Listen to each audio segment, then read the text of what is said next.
आज हूँ पवित्र देवस्नान पूर्णिमा चलचंचल श्रीक्षेत्र गाँव सहर सबु जगह आध्यात्मिक परिवेश सृष्टि आम अच्छु भक्त शिरोमणि दासिया पीठ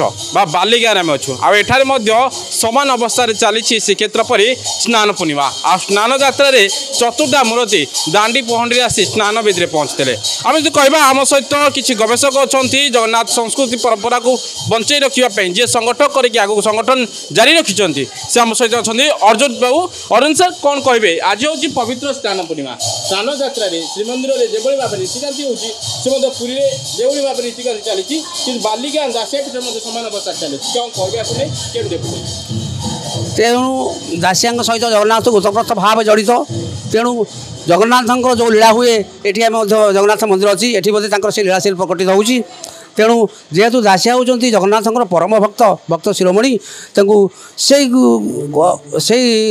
दृष्टि रखिकी आम कौन कर मंदिर प्रतिष्ठा को जगन्नाथ मंदिर दासिया प्रतिमूर्ति अच्छी दासिया सब बेले प्रभु जगन्नाथ शरण अच्छा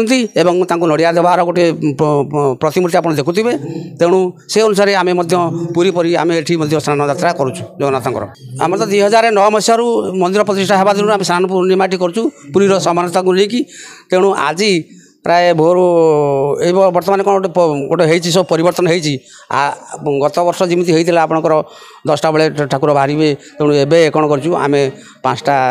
4टा कि 5टा 30 आम जगन्नाथ को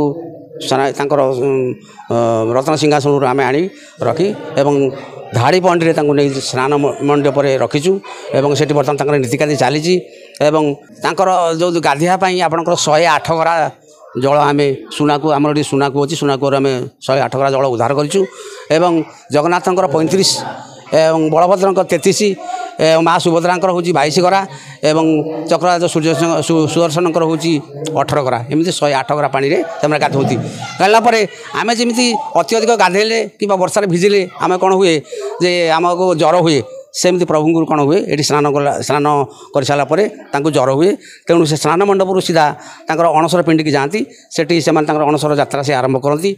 लीला करती अणसर लीला करती विभिन्न प्रकार औषध मूली दि जाए तापर से सुस्थ होती रथ को आसती जहाँ शुणुले भक्त शिरोमणि दासिया पीठ में पूरी श्रीक्षेत्र परी रीतिकांति आम अच्छु दासिया पीठ जो जगन्नाथ मंदिर रही जमी पूरी श्रीक्षेत्र में जगन्नाथ मंदिर रही सेमती रही समान अवस्था रही आप जो देखिए जमी श्रीमंदिर भितर प्रवेश करू करू काशी विश्वनाथ बसी सेमती काशी विश्वनाथ बसी जदि आम कह सीधा सड़क ये चित्र देखा ये हूँ भक्त शिरोमणि दासिया पीठर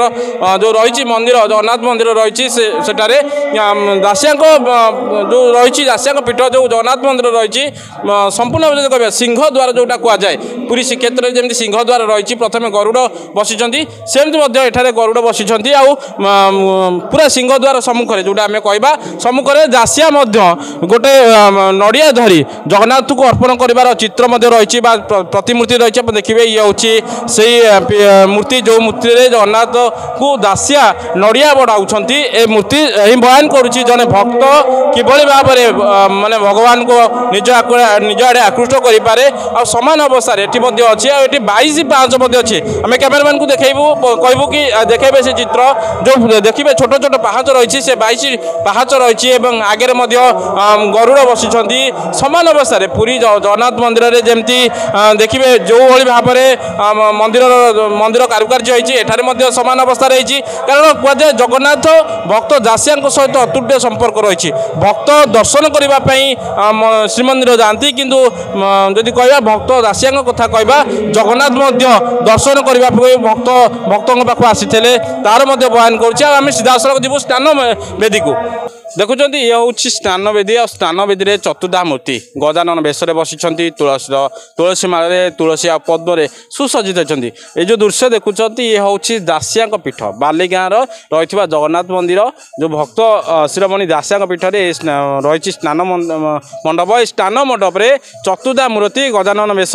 दर्शन दौरान भक्त को भक्तों समागम बहुत होती भक्तों समागम एभली भाव में शांति श्रृंखला रक्षा स्थानीय पुलिस प्रशासन ବର୍ତ୍ତମାନ ଅଛନ୍ତି ଆମେ ଯଦି କହିବା ଆମ ସହିତ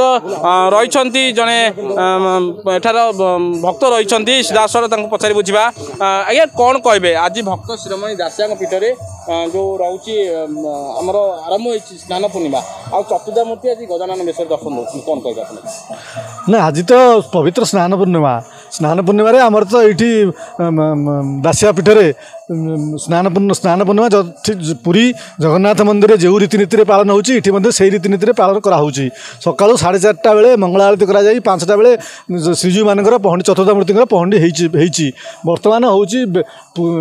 ପୁଣି ପୁନର୍ବାର ଆଳତି କରାଯାଇ ବର୍ତ୍ତମାନ ଗଜାନନ ବେଶ କରାହେଇଛି ଏ ଗଜାନନ ବେଶରେ କିଭଳି ଭାବରେ